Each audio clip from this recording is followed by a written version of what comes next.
Muy buenas tardes. Vamos a empezar nuestra actividad. Vamos a estar con ustedes, Mercedes Argaña quien les saluda y la doctora Laura Flores, que enseguida se presenta también.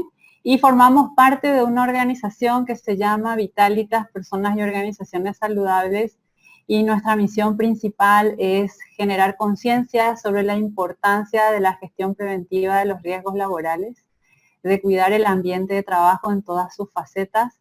Y en este momento de pandemia que nos toca vivir con más razón, somos conscientes de que la gestión preventiva de los riesgos psicosociales es sumamente importante y por eso vamos a estar aquí reunidos. Buenas tardes a todos, un gusto saludarlos, compartir con ustedes este espacio y tiempo donde estaremos revisando, evaluando, mirando desde varios puntos de vista los cuidados que tienen que tener la salud mental, enfocados sobre todo en los lugares de trabajo. Vamos a arrancar entonces con la primera parte de la exposición. Arrancamos con una poesía. Tanto Laura como yo tenemos formación en psicodrama y somos admiradoras de Moreno, el creador de esta metodología. Y en uno de sus libros plantea Moreno esta poesía, que es un fragmento de ella que les quiero leer porque encarna nuestra posición en este momento.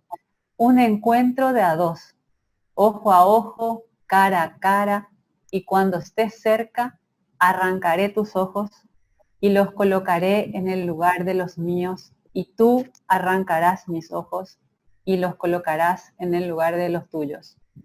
Entonces te miraré con tus ojos y tú me mirarás con los míos.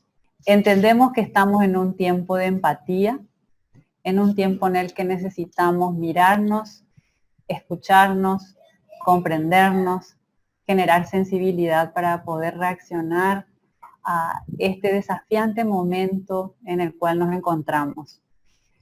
Somos miembros de un grupo de voluntarios de salud mental que aglutina a profesionales e investigadores que giran alrededor de programas de CONACYT, y con este espíritu de donación estamos aquí para reflexionar entre todos qué implica esto de ponerse en el lugar de los ojos del otro. Fíjense que la poesía habla incluso de un acto radical de arrancarse los ojos con el dolor que eso puede significar para ponerse los ojos del otro y viceversa. Quizás escuchar y atender compasivamente las necesidades de los demás y las nuestras implique cierto desafío, cierto reto y por qué no cierto dolor, pero es necesario en el tiempo en el que nos encontramos. Así es que celebrando esta poesía que nos invita a la empatía en este momento, vamos a arrancar con la presentación. Una primera reflexión que queremos hacer es que el bienestar es un concepto que tiene múltiples dimensiones. Y desde esa multidimensionalidad es importante reconocer cada una de ellas. Vamos a plantear posteriormente desde qué modelo partimos para entender esta realidad, en qué sentido el trabajo puede tener diferentes efectos o impactos en nosotros. Laura nos va a desarrollar qué implica una visión holística de la salud de los trabajadores y trabajadoras, qué implica una mirada multiactoral en la gestión de la salud ocupacional, cuáles son nuestras novedades legislativas a nivel nacional, cuál es el plan de acción para la salud de los trabajadores y, por supuesto, vamos a analizar los factores y riesgos psicosociales que son más relevantes y las 10 medidas para gestionar preventivamente estos factores. Muy bien, entonces, mientras cambio la diapositiva, querría invitarles a que piensen rápidamente antes de que comparta con ustedes nuestro mapa de dimensiones del bienestar, ¿cuántas dimensiones tiene el bienestar? Les doy 2 segundos para que piensen.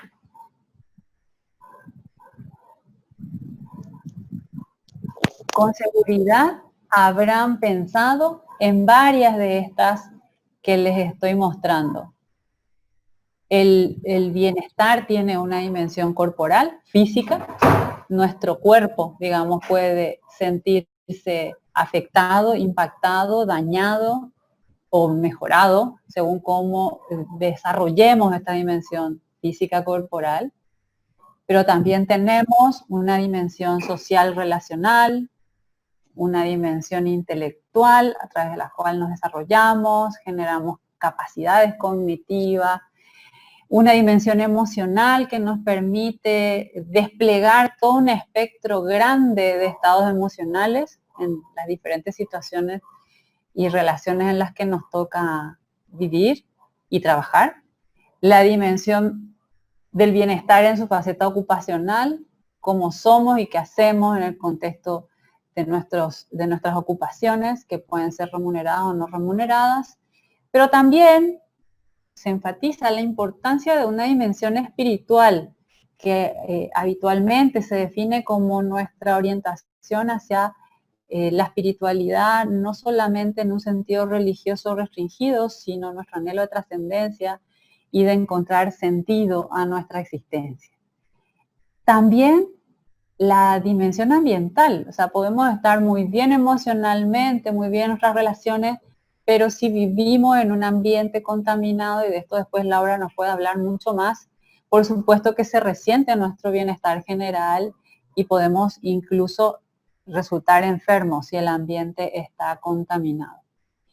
Y una esfera o dimensión del bienestar que en este momento se considera esencial y que todavía no tenemos suficiente medición sobre qué impacto está teniendo en las finanzas de los países y de las personas la pandemia por COVID-19, tiene que ver con la dimensión financiera. El estrés financiero, el estrés económico está advertido por la Organización Internacional del Trabajo como la otra pandemia. Y tenemos que estar muy atentos a lo que eso implica y cómo impacta en las demás dimensiones de nuestro bienestar. Y en ese sentido, una de las últimas campañas de la Organización Internacional del Trabajo es no contagiemos el empleo, en el sentido de que gran parte de estas dimensiones se sostienen en función a nuestra capacidad de responder satisfactoriamente a nuestras necesidades. Bueno, entonces con este primer mapa de lo que implica las dimensiones del bienestar, entendemos que estamos ubicando los temas que vamos a hablar desde esta mirada multidimensional y en qué sentido hay que avanzar hacia un modelo ecológico que nos permita entender la realidad de las personas. Entonces, si tenemos a una persona en el centro como foco de análisis, ¿cómo comprendo sus necesidades? ¿Cómo comprendo sus expectativas? ¿Cómo comprendo lo que está pasando ahora en tiempos de pandemia? Y la respuesta es necesariamente mirando de qué contexto viene, en qué contexto vive, cómo se retroalimentan estos contextos. Y los contextos son básicamente el lugar donde trabaja, las condiciones de su trabajo, la organización del trabajo, pero también el entorno social e institucional en el cual está enmarcada la institución laboral, pero también de qué comunidad viene, qué recursos de apoyo comunitario, qué calidad de vida comunitaria tiene, de qué familia, de qué entorno familiar, cuánto apoyo recibe o no de ese entorno. Entonces, cada una de estas dimensiones van a estar interactuando para generar una configuración particular de la vida de esta persona y que dentro de las posibilidades que tenemos dentro de nuestras organizaciones al trabajar con personas, tenemos que tener esta mirada amplia, no solo tener nuestra mirada en las condiciones de trabajo, en la organización del trabajo, sino también en aspectos que tienen que ver con su situación familiar, comunitaria y el entorno social e institucional más amplio dentro del cual se producen estas relaciones. Por lo tanto, nuestro planteamiento es ecológico en ese sentido, plantea una mirada sistémica, una mirada amplia que ubica a la persona en su integralidad en el mundo del trabajo con todas estas otras dimensiones que lo acompañan. Entonces, este modelo está sugerido como marco general de análisis y creemos que en este momento en concreto de pandemia, vemos que cuando hacemos teletrabajo y llevamos el trabajo a la casa, estamos superponiendo dos subsistemas, el sistema trabajo y el sistema familia. con todo lo que eso puede implicar para el trabajador o trabajadora y para su entorno también. Así es que la recomendación es partir de esta mirada ecosistémica, ecológica y entender que todos provenimos de diferentes contextos y espacios y que cuando condensamos todo en uno solo, como ha sido en este tiempo de pandemia en nuestra casa, tenemos riesgos a considerar. Y el otro elemento de partida que queremos enfatizar es que el trabajo en sí mismo es un trabajo para constituir nuestra identidad, el valor central del trabajo, para ser una vía de logro y satisfacción en las personas, pero también se ha tomado conciencia de que bajo ciertas condiciones el trabajo, en vez de ser un potenciador de la identidad y un potenciador del desarrollo humano, puede convertirse en una fuente de sufrimiento y dolor. Entonces, esa naturaleza bifronte del trabajo es importante considerarla porque los desafíos que tenemos, las personas que estamos haciendo gestión de personas en contextos organizacionales, probablemente pasa por reducir al mínimo o erradicar inclusive las fuentes de frustración, dolor o sufrimiento y aumentar los factores protectores de logro y satisfacción vinculados al trabajo. Entonces, bueno, con esta imagen hermosa, esta escultura hermosa de Jano Bifronte, vamos a seguir con la siguiente diapositiva, que es la visión holística de la salud de los trabajadores según la OIT, que le cedo la palabra a la colega Laura. Así como Mercedes habló en la introducción y dando todo el inicio en esto, ¿verdad? Sabemos que para hablar de salud de los trabajadores y trabajadoras debemos mirar integralmente, sistémicamente. Esta mirada integral y sistémica implica trabajar con todos los actores. Los actores tenemos por un lado todos los que son empleadores y sus representantes, así como también los trabajadores. Es fundamental trabajar con la participación de todos los trabajadores en todos los aspectos que vayamos elaborando dentro de nuestros planes que vamos a hacer en los lugares de trabajo. ¿Verdad? Estos planes implican ya desde el vamos, porque muchas de las cuestiones que vemos en los lugares de trabajo a veces tienen que ver con la no participación o la no implicancia de los trabajadores en las tomas de decisiones. Y justamente uno de los factores de riesgo psicosociales que tienen que ver con el control del trabajo pueden trabajarse muy bien en esto, ¿verdad? Y a veces factores que tienen que ver con el uso de equipos de protección individual y otras tomas de decisiones que debemos de hacerlas. Dentro de esta visión holística integral, entonces tenemos en primer lugar trabajar desde la promoción de la salud. Cuando hablamos de trabajar en la promoción de la salud nos referimos a ver cuál es el diagnóstico, cuál es la línea de base que tenemos en nuestro lugar de trabajo, en nuestro puesto de trabajo, cuáles son los mayores riesgos que tenemos, tanto laborales como no laborales. La promoción de la salud implica una mirada integral, no solamente trabajando esas 8 horas ocupacionales, sino yéndonos un poco más de los lugares de trabajo. La otra cuestión tiene que ver con la prevención primaria y ahí sí trabajamos los factores de riesgo laborales, ¿verdad? Y de acuerdo al tipo de actividad económica, al tipo de trabajo, al tipo de tarea, entonces todas las medidas preventivas que debemos de tener, ¿verdad? Que está más abajo, que son las medidas de protección y control de riesgos y la adaptación del ambiente y condiciones de trabajo de acuerdo a la evaluación que se haya hecho de los riesgos. Todo lo que tenga que ver con medidas de protección y control de riesgos y adaptación del ambiente y condiciones de trabajo nos permite elaborar nuestro plan de vigilancia de la salud. El plan de vigilancia de la salud debería ser un estado dinámico, ni siquiera una documentación dinámica, sino que debe ser una forma de trabajar dinámica en los lugares de trabajo. Les puedo decir que es una de las mayores debilidades que tenemos hoy en Paraguay, así como vamos viviendo otras debilidades, en realmente elaborar la vigilancia de acuerdo a los diferentes riesgos laborales que tenemos en los lugares de trabajo y que la vigilancia de la salud también debe implicar no solamente los factores de riesgos laborales, sino también los extralaborales. Solamente les doy un ejemplo. Sabemos que en Paraguay la primera causa de morbi-mortalidad es la enfermedad cardiovascular, la segunda es el cáncer y la tercera son vamos entre afecciones pulmonares y lesión de causa externa. Entonces sabemos que eso empieza a una edad de 40, 45 años, en varones, en mujeres un poco más tarde. Entonces, si nosotros no trabajamos y no ponemos énfasis dentro de la vigilancia de la salud en trabajar estos factores de riesgo cardiovasculares, que a su vez tienen otra vez un montón de variables que lo causan, que muchas también son laborales y extralaborales, entonces vamos a quedarnos sesgados y cortos.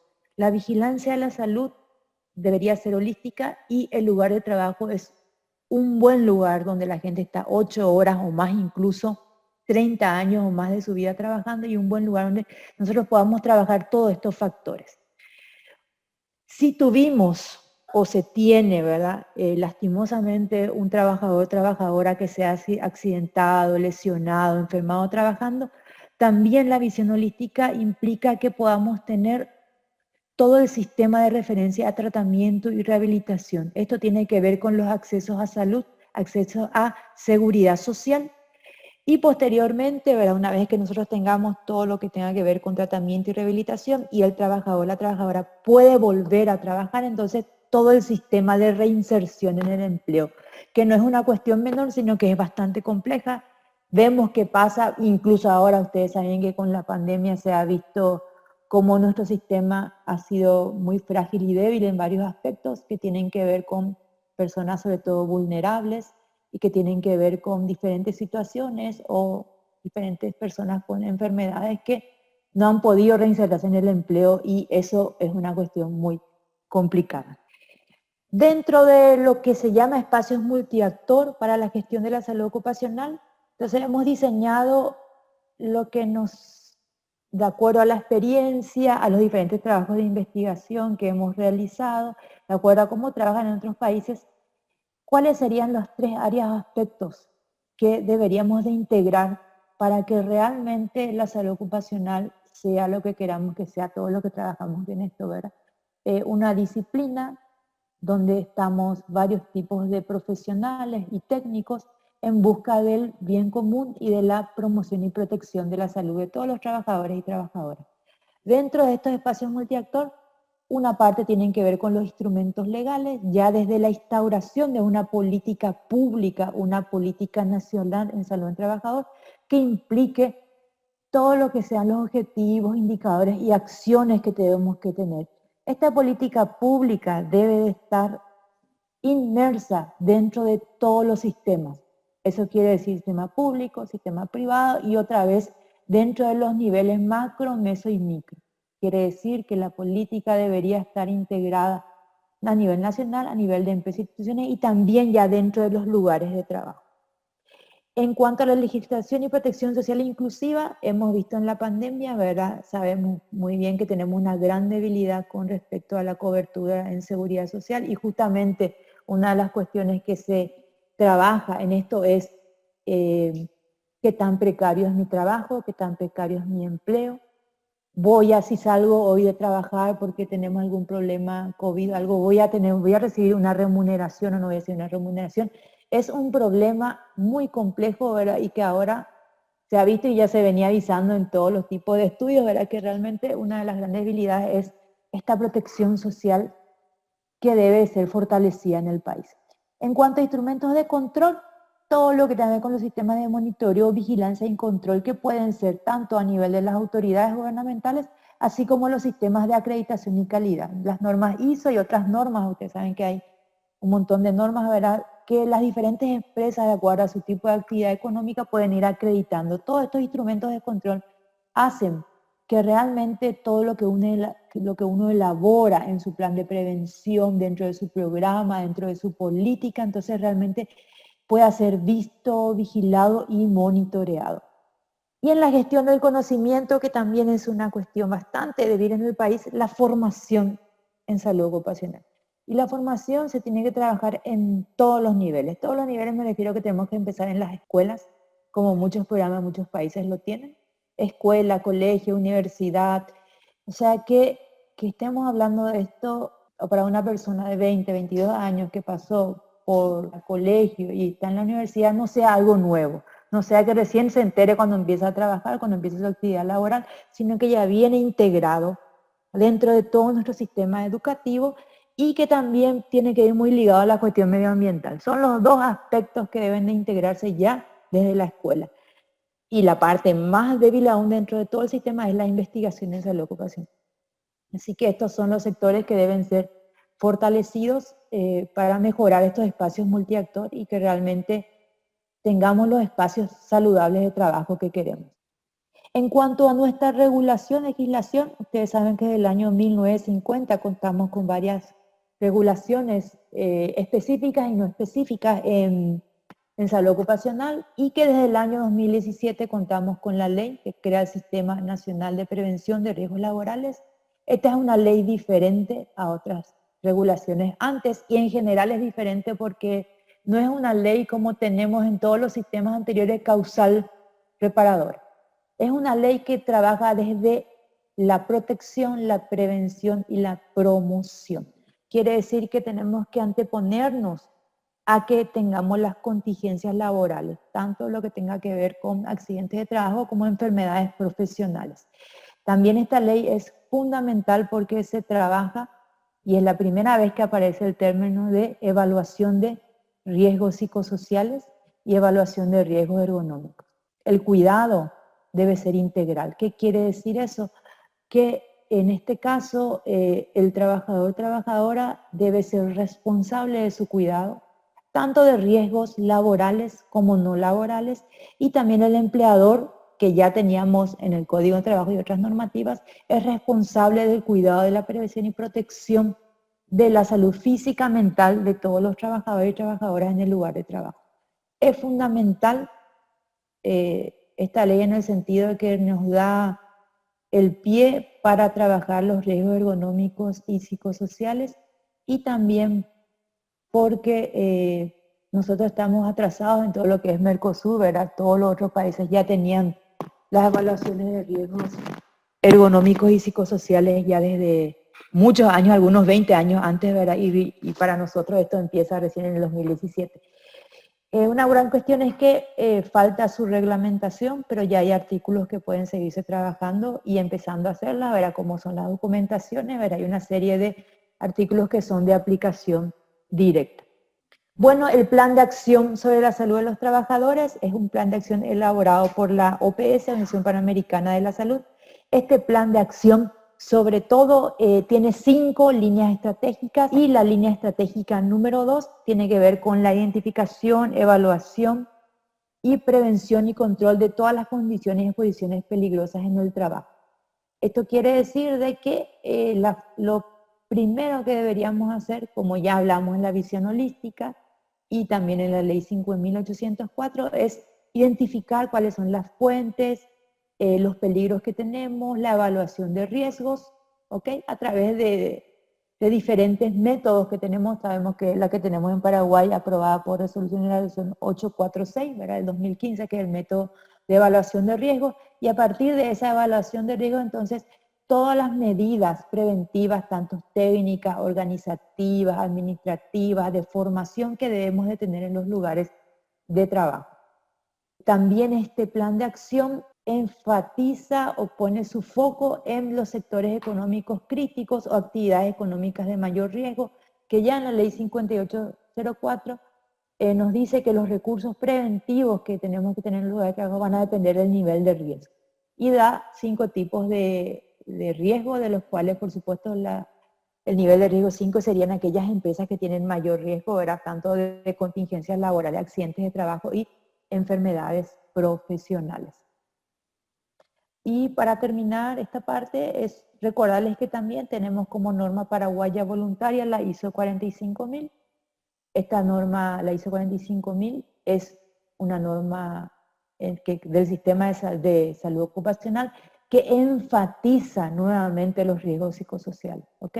Es la primera norma voluntaria de la ISO, aparte de que tengan que la primera norma con la cuestión de salud ocupacional, que enfatiza los riesgos psicosociales y dentro de esa identificación de peligros vuelve a enfatizar una vez más que los riesgos psicosociales deben ser identificados, medidos, evaluados y trabajados. Bueno, entonces, retomando desde donde Laura estuvo comentando, la centralidad de la gestión de los riesgos desde este enfoque preventivo que incorpora este abanico grande de posibles riesgos y dentro de ellos lo psicosocial es nuestro foco. Por lo tanto, nuestro siguiente punto es precisamente conversar sobre estos factores y riesgos psicosociales. Consideramos que es importante conversar con ustedes sobre estos aspectos porque la naturaleza de los riesgos psicosociales es radicalmente distinta a los otros riesgos que son tangibles, digamos, ¿verdad? Entonces, como Laura siempre enfatiza, cuando estamos hablando de los riesgos psicosociales, estamos hablando de lo intangible. Estamos hablando de las cosas que no se pueden tocar, que no necesariamente se pueden ver, pero que con seguridad se siente. Entonces, cuando mencionamos factores psicosociales, estamos hablando de todos los elementos que entran en juego en la interacción que tiene la persona con su contexto social. Desde su propio origen, los factores psicosociales no necesariamente constituyen riesgo. ¿Por qué? Porque los factores psicosociales son todos aquellos aspectos que tienen relación con las personas en su interacción con el entorno. Somos seres sociales, somos con los otros, desde que nacemos nos constituimos como seres humanos a partir de nuestras relaciones. Por lo tanto, tenemos todo un entorno social que nos cobija, que nos educa, que nos cuida o que nos agrede. Entonces, cuando escuchen ustedes el concepto de factor psicosocial, los factores psicosociales tienen que entenderlo desde este sentido, desde las interacciones que las personas tenemos con nuestro contexto social y cómo nosotros también impactamos en ese contexto en un esfuerzo de adaptación activa a la realidad. Bueno, entonces, cuando estos factores se convierten en riesgo, cuando el grado o la presencia de un factor se constituye peligroso para el sujeto, un peligro que le puede ocasionar determinado daño. Entonces vamos a ver que si yo estoy sometida a una sobrecarga laboral importante, a una tensión temporal constante, tengo poca autonomía para tomar decisiones sobre mi trabajo y además tengo, digamos, un supervisor o un jefe de equipo con un estilo autocrático, un tanto abusivo, poco participativo, estamos hablando de potenciales factores de riesgos de estrés. Entonces, los riesgos psicosociales en estricto sentido se agrupan en general en dos grandes capítulos. El riesgo del estrés laboral, que algunos especialistas mencionan como distrés. El eustrés es como el estrés positivo que nos mantiene motivados, en tensión, y el distrés como el estrés negativo que nos enferma. Ese es el que tenemos que mantener bajo control y prevenirlo. Y la violencia laboral con todas sus expresiones, violencia física, violencia emocional, violencia psicológica. Bueno, entonces, estos factores, cuando miramos a la organización y a la organización del trabajo, tienen dimensiones bien específicas. Tenemos por un lado cómo se gestionan las exigencias laborales. La carga que se le asigna a un trabajador es adecuada, es pertinente, es razonable, o estamos ante una situación de sobrecarga cuantitativa, cualitativa, o también podría ser infracarga, una carga laboral muy baja que desatiende el potencial de productividad y de rendimiento del trabajador o trabajadora, que finalmente genera frustración, apatía y desmotivación. Entonces, la gestión de la carga de trabajo es un aspecto clave en toda organización que busca mantener un ambiente de trabajo saludable y productivo. Entonces, vayan haciéndose ustedes las preguntas: ¿cómo administramos la carga de trabajo? ¿La medimos, la estudiamos, la monitoreamos, como decía Laura? ¿Forma parte de nuestra vigilancia de la salud en nuestras organizaciones? Cuidar que las personas no estén sobrecargadas o con poca carga y en consecuencia desmotivados. Bueno, Esto está dentro de la esfera de las responsabilidades de la organización y es parte de la gestión de personas y de la gestión del trabajo, tomar en cuenta cómo se gestiona la carga laboral. Otro aspecto importantísimo es el grado de autonomía que podamos tener para tomar decisiones sobre cómo vamos a hacer nuestro trabajo, sobre cómo vamos a encarar determinados aspectos de nuestro quehacer. A mayor autonomía, mayor posibilidad de desarrollo, de logro y de satisfacción. A menor autonomía, más factores negativos potenciales, ¿verdad? Entonces, lo ideal es que el grado de autonomía que tenga un trabajador o trabajadora es también una cuestión que tenemos que gestionar, observar y monitorear. Entonces, fíjense que si sumamos, si vamos a ir sumando los aspectos negativos de estos factores, podemos generar un cóctel bastante complicado que inevitablemente va a llevar a las situaciones de estrés. Si retomamos el concepto de carga laboral en tiempo de pandemia y pensamos en particular en el personal sanitario, Laura nos puede contar con mucho más detalle todo lo que implica el estrés laboral en este momento para el personal de salud. Médicos, enfermeras, terapistas, todo el equipo de soporte administrativo, logístico. Imagínense cómo están tensionados en este momento con una sobrecarga enorme, con presión temporal, con escasos insumos. Y algunos autores están advirtiendo que cómo reacciono cuando tengo que hacer un trabajo y creo fervientemente en mi misión, pero no tengo los equipos necesarios, por ejemplo. Pero igual pongo el cuerpo y pongo mis emociones para llevar adelante. Probablemente lo hago con mucho sufrimiento ético. La ética de mi profesión me dice que tendría yo que tener un alto estándar de cuidado y de protección, pero la realidad no me lo permite. Si dejamos de lado el sector sanitario, piensen ustedes en el sector educativo en este momento. El estrés al que están sometidos los docentes, incertidumbre, problemas con la tecnología, problemas con las actitudes de los propios chicos en este nuevo escenario, las expectativas de los padres, las expectativas del ministerio, las restricciones económicas que sufren. Entonces, estamos viendo que la carga laboral en contexto de pandemia ha cobrado, digamos, una dimensión importante con todos los condimentos adicionales que este escenario le trae. Y la autonomía es la que es posible probablemente. Otro factor clave que también es responsabilidad de la organización del trabajo es cuánto apoyo recibe el trabajador. El apoyo puede ser instrumental, que tenga todo lo que necesita para hacer. El apoyo puede ser moral, que reciba incentivos y reconocimientos permanentes por su trabajo. El apoyo puede ser social, con un clima de camaradería y colaboración y no de individualismo y competencia. Entonces, ¿cómo gestionamos las diferentes maneras de dar apoyo al trabajador? Ha cobrado una importancia radical en este momento con la pandemia. Somos solidarios con nuestros trabajadores, les acompañamos, les invitamos a que se sumen a los desafíos de mantener la organización activa y a flote, o más bien lo dejamos solo a su suerte, que pueda gestionar su trabajo como pueda. Bueno, entonces el concepto de apoyo para el trabajo también es clave y forma parte de las responsabilidades de la organización. Otro aspecto crítico es cómo se encaran las relaciones en el trabajo. Probablemente esto les va a sonar sumamente conocido. A mayor calidad en las relaciones interpersonales, nos hallamos más en el trabajo, como decimos en paraguayo. Hallarse en el trabajo en gran medida es que nos gusta estar con la gente que tenemos que estar para hacer el trabajo, que nos sentimos reconocidos, que tenemos vínculos afectivos con estas personas o por lo menos mucho respeto profesional que nos permite producir juntos.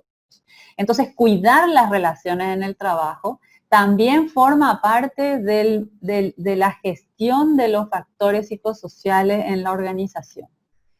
Otro aspecto clave que también ha tocado enormemente en la pandemia es la gestión de los cambios. Cómo nuestras organizaciones encaran los procesos de gestión del cambio.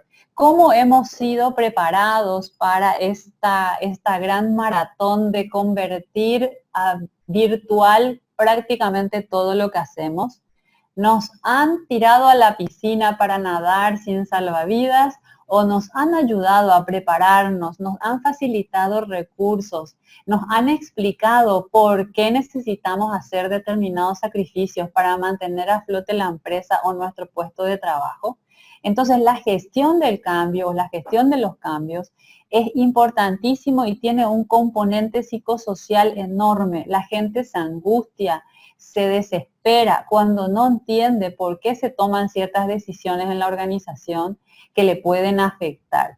Entonces, en este momento de pandemia, cómo las instituciones han gestionado sus procesos, no solo de cambio, sino de transformación interna, para mantener sus procesos productivos a flote o incluso hacer reconversión productiva, es un tema importantísimo. Cómo hemos informado a los trabajadores y trabajadoras sobre estos cambios, cómo los hemos involucrado en estos procesos de transformación, cómo hemos logrado transmitir confianza e información clara que permita reducir la ansiedad ante la incertidumbre, comprenderán ustedes que cobra una importancia enorme. Y dentro de esta familia de factores que son responsabilidad de la organización, también un aspecto clave es cómo se gestionan los conflictos.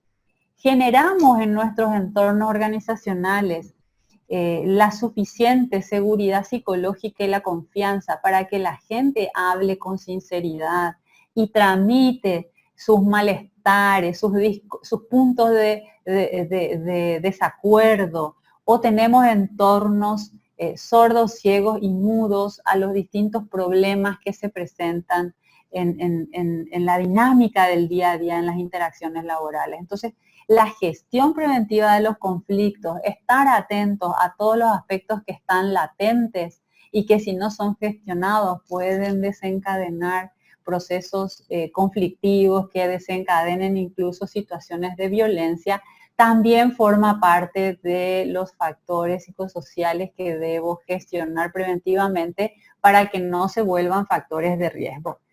Y ya estarán pensando probablemente ustedes que esto de por sí ya nos trae un gran abanico de aspectos o dimensiones que tenemos que considerar, pero debemos informarles que esto no es suficiente, porque cuando hablamos de lo psicosocial estamos vinculando los factores de organización con los factores relacionados a las personas. Y estos factores relacionados a las personas también tienen que ver con varios aspectos propios de cada persona, pero también del entorno. Los estilos de vida. El estilo de vida del trabajador. Sus hábitos son predominantemente saludables, tiene conciencia sobre la importancia del autocuidado, tiene una autorregulación emocional razonable, trata de encontrar equilibrio entre lo que come, lo que hace, lo que siente. Bueno, entonces los estilos de vida de las personas son importantísimos y son factores relacionados al entorno ciertamente, pero sobre todo a las decisiones de cada uno en relación a cómo quiere vivir.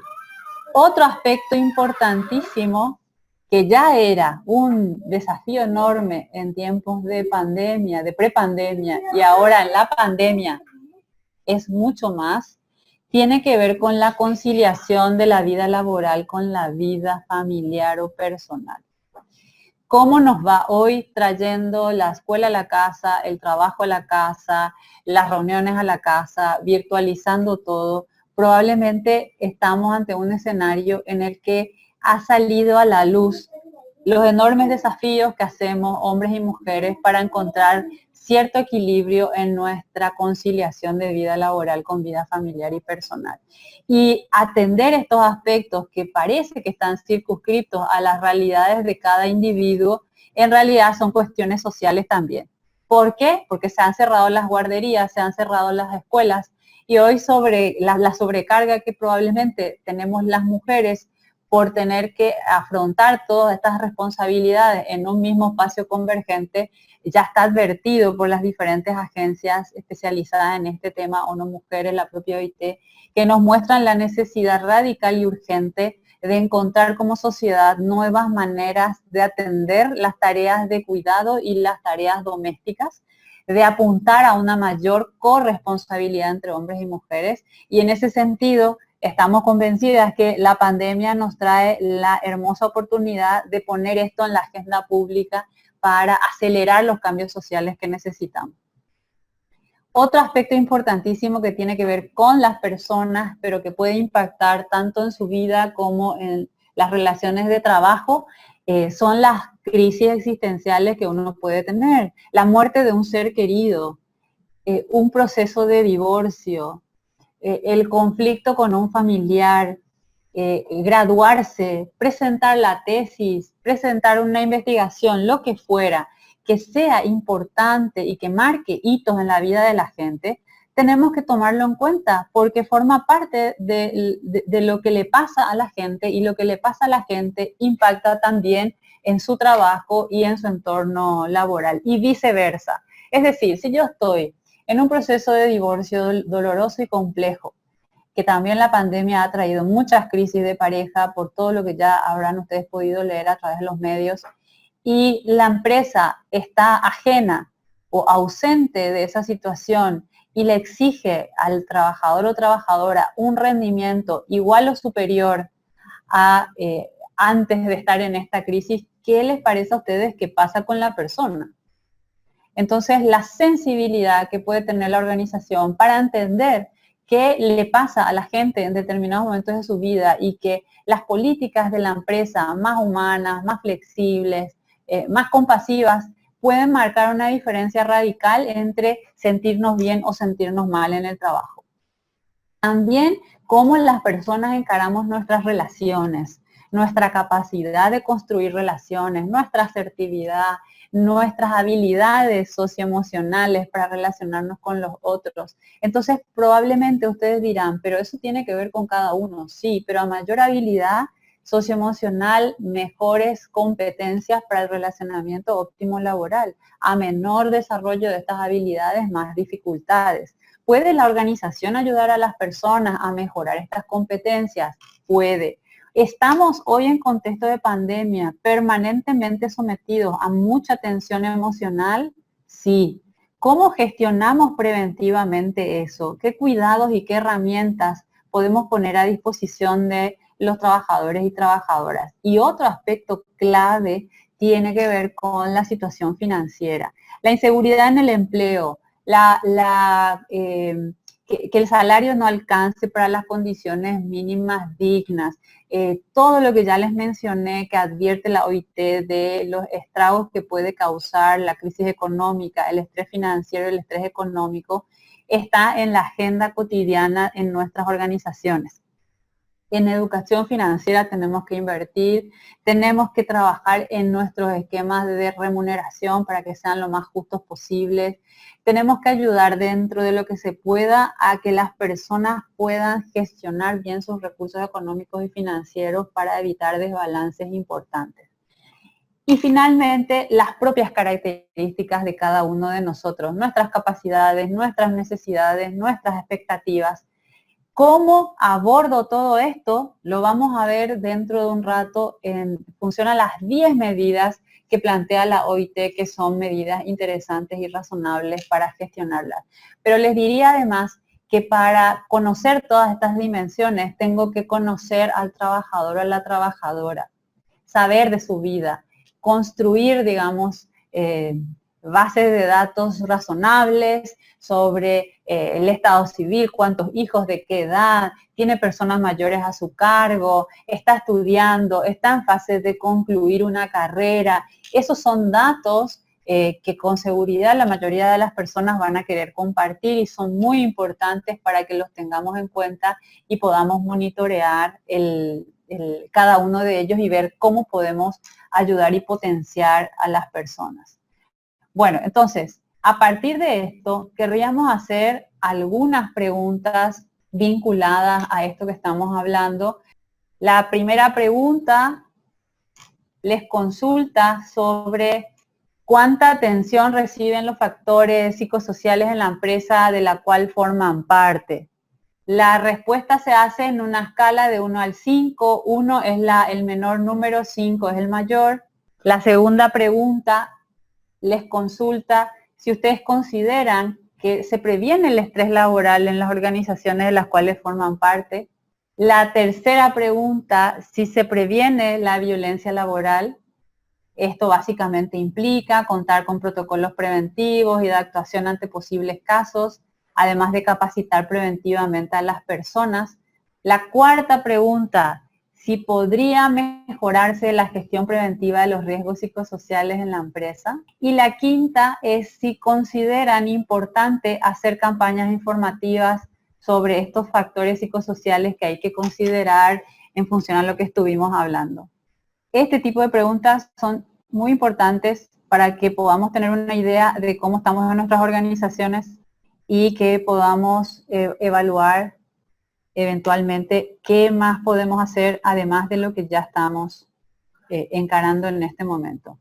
Bueno, entonces, quizás lo que podemos es, mientras terminan de responder, volver a la presentación de las 10 medidas que plantea la Organización Internacional del Trabajo en una guía que la publicaron solamente en inglés. Hemos hecho una traducción libre. O sea, ante cualquier duda sobre el vocabulario hay que remitirse a la versión original en inglés. Entonces, miremos qué nos plantea nuestra guía de la OIT. Ah, salieron los gráficos. Ok, perfecto. Muy bien. Vamos a mirarlos entonces. El número 1 primó el 3, 40%. Después se dividieron el 1 y el 2, 20 y 20. Y el 4 y 5, 10 y 10. Entonces, los menos desarrollados son el 4 y 5. Bueno, entonces es interesantísimo tomar conciencia de estos números, que si lo hiciéramos a una escala mayor, probablemente tendríamos resultados similares. Y tomando en consideración esto, es que plantea la OIT esta guía sencilla de 10 pasos que vamos a compartir en este momento. ¿Cómo gestionar preventivamente estos factores? Tenemos, por un lado, el cuidado del medio ambiente y del equipamiento. Entonces, en tiempos de pandemia, ¿qué es lo que nos ha pasado? Que hemos tenido que adecuar nuestro medio ambiente de trabajo, nuestros equipamientos.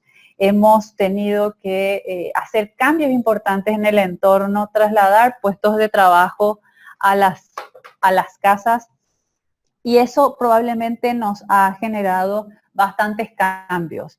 La OIT recomienda ampliamente cuidar todos estos aspectos, acordar estos cambios con las personas, establecer las condiciones que sean mínimamente favorables para las partes y que se le dé mucha participación a las personas en estos procesos de readecuación del espacio y que se establezcan las condiciones de trabajo, que se provean los equipos de protección en los casos en los que hay que estar trabajando.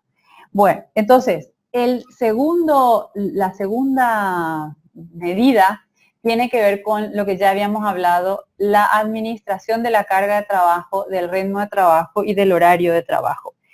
¿Cómo gestionamos este tiempo? Cuidar la carga de trabajo, recordar que la superposición de la carga mental, física, emocional que tenemos por toda la crisis que nos genera la pandemia es muy importante. Acordar los aspectos que sean necesarios y convenientes con los trabajadores para establecer ritmos de trabajo, horarios de trabajo, cuidando las particularidades de las personas trabajadoras con hijos muy pequeños que generan gran necesidad de cuidado o trabajadores que tienen personas vulnerables a su cargo y favorecer los hábitos saludables en las personas.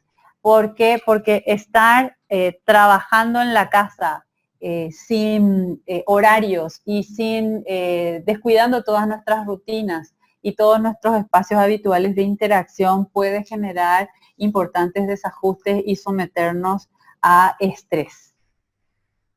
El otro aspecto que señala la guía es que la violencia y el acoso siguen presentes, que tenemos que tener conciencia de estos riesgos y que podría uno decir que al trasladar la estación de trabajo a la casa hemos solucionado el problema de la violencia laboral, pero tenemos el entorno el entorno virtual que también tiene sus riesgos, y tenemos la violencia dentro de la propia casa.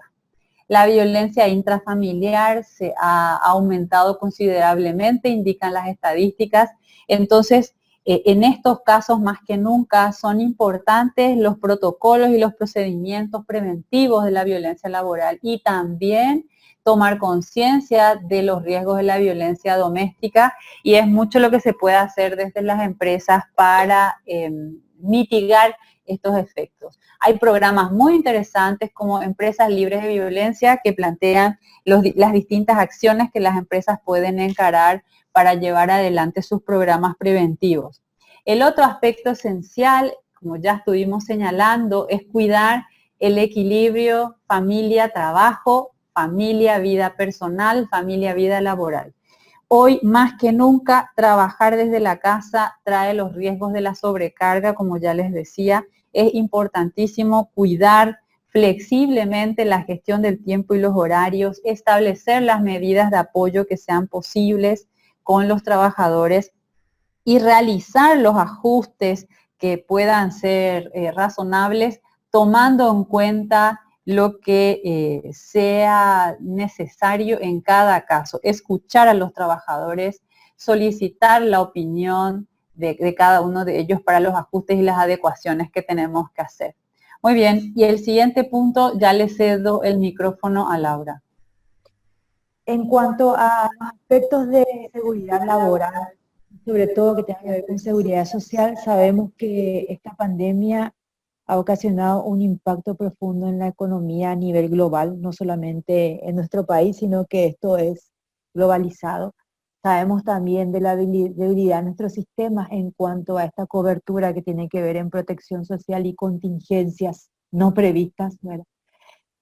Los números, si ustedes habían seguido en la televisión o en el periódico, en los primeros meses de la pandemia, más de 100.000 trabajadores del sector formal, sobre todo que estaban en la seguridad social, percibieron haberes como baja laboral, y en estos últimos meses eso se redujo a la mitad. O sea, y ni siquiera tenemos perspectiva de lo que ha sido el sector informal, y también sabemos que los trabajadores de la función pública han tenido una importante reducción en varios de los beneficios que ya contaban.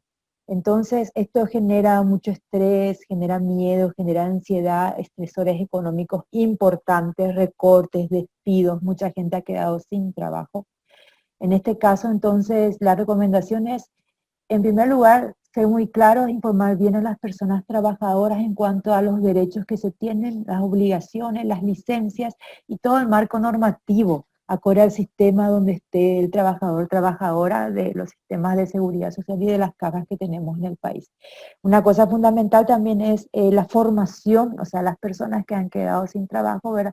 Fomentar a través de diferentes redes, que se ha visto como el Ministerio de Trabajo ha hecho diferentes redes de formaciones, ¿verdad?, para adquirir nuevas competencias, habilidades y destrezas para otro tipo de tareas.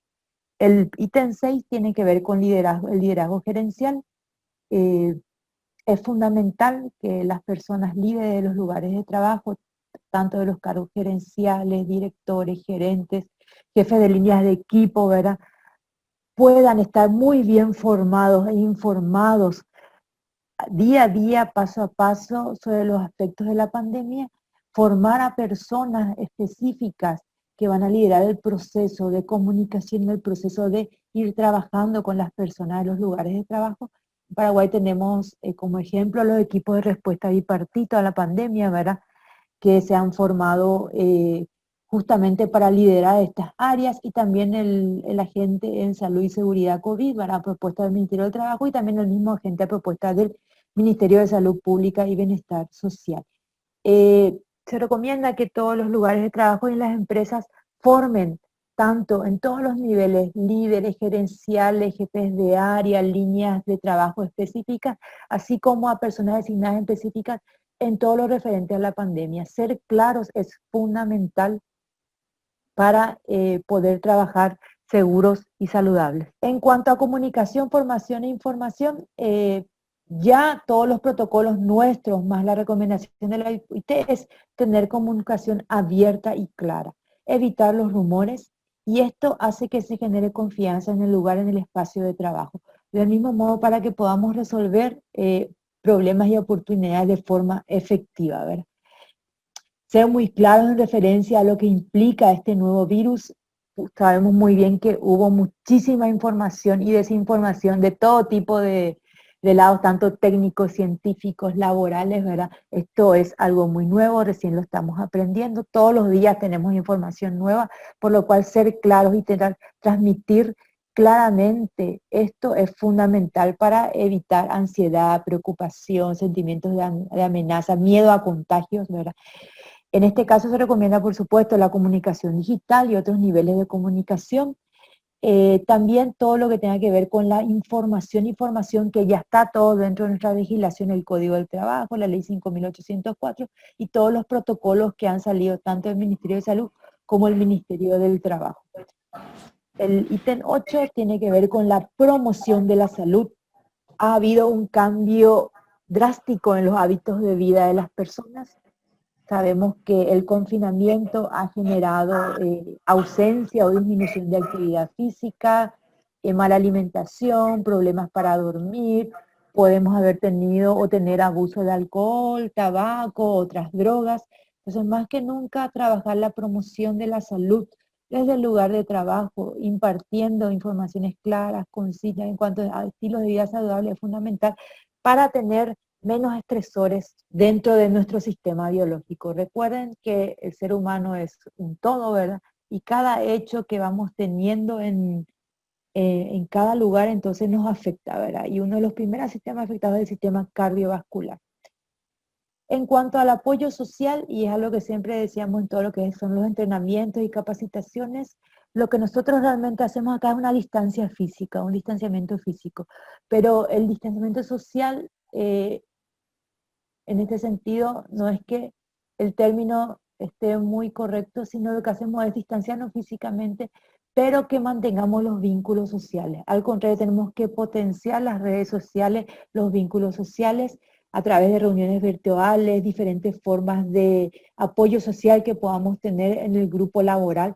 También, por supuesto, el grupo de los amigos, los grupos familiares. Mucha gente ha dejado de ver a sus padres por varios meses, ha dejado de ver a sus familiares, a sus parientes, y eso afecta en todos los sentidos a nosotros, a los humanos, que somos seres sociales primarios. Y el último ítem tiene que ver con el apoyo psicológico, ¿verdad? Desde la pandemia al inicio ha habido una serie de redes psicológicas abiertas en forma gratuita, ¿verdad? Para justamente trabajar este aspecto tan importante que tiene que ver con la dimensión psicosocial, la esfera mental, la esfera psíquica, y que el apoyo psicológico es una herramienta clave para favorecer una recuperación rápida y un retorno al trabajo más sostenible. Se recomienda en este caso que las empresas, los lugares de trabajo, las diferentes organizaciones puedan poner a la mano de los trabajadores y trabajadoras todos los recursos que tengamos psicológicos. En el caso que se detecten, ¿verdad?, casos específicos, poder trabajar, ¿verdad?, y dar asesoramiento psicológico a nuestros trabajadores y trabajadoras para afrontar los cambios, incertidumbres y también que podamos trabajar comunicaciones claras y gestionar todo lo que tenga que ver con estrés, violencia, acoso laboral, que son parte y que sabemos que ha habido un montón de estos casos y que probablemente van a seguir habiendo, ¿verdad? Esta pandemia nos genera una nueva forma de vivir, pero también una nueva forma de encarar la realidad, de ver el mundo de otra manera, y cada persona lo va a ver diferente. Cada persona es única, lo va a asumir de acuerdo a todos los factores con que se ha criado, ha vivido, genético de sus ancestros, por lo cual hay que recordar que no todos somos iguales y que cada persona va a requerir diferentes formas de apoyo. A algunos les va a venir más el apoyo psicológico, otros más las redes sociales. En uno vamos a enfatizar los estilos de vida saludables, entonces es fundamental que podamos trabajar eso y vernos, así como en el psicodrama, ¿verdad?, vernos en el ojo del otro y en los zapatos del otro. Quisiéramos terminar la exposición comentándoles un aspecto que es relevante. Habitualmente, cuando se plantea la importancia de incorporar estos aspectos preventivos en la gestión de las organizaciones, surge la preocupación por cuánto va a costar hacerlo.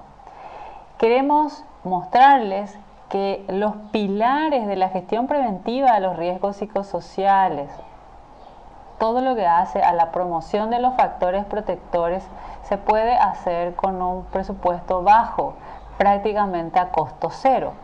Si nos fijamos en la diapositiva, vemos que el liderazgo participativo que otorga voz al trabajador, que permite que circule la palabra, que se escuche las necesidades de la gente, no cuesta nada.